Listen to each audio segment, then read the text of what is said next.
Ayon sa pag-asa, northeast monsoon o amihan nakakaapekto sa northern Luzon, habang easterlies naman nakakaapekto sa nalalabing bahagi ng ating bansa. Sa kasalukuyan, wala pong bagyo o low pressure area na namamataan sa loob ng ating Philippine Area of Responsibility na maaaring makaapekto sa ating bansa. Ngayong araw, ang Cagayan Valley asahan na maulap na halangitan na may mahihinang pag-ulan dahil po sa northeast monsoon. Ang Ilocos Region, Cordillera Administrative Region at Aurora, bagyang maulap hanggang sa malap na halangitan with isolated light rains dahil pa rin po sa amihan. Ang nalalabing bahagi ng ating bansa kasama ng Metro Manila, apektado po ng easterlies at ng mga localized thunderstorms.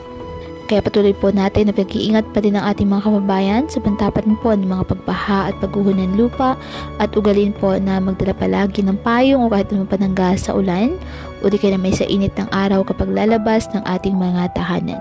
At yan po muna ang update sa lagay ng panahon ngayong araw. Muli, patuloy po tayo na mag-ingat at palaging tandaan, God loves you. Stay safe and God bless.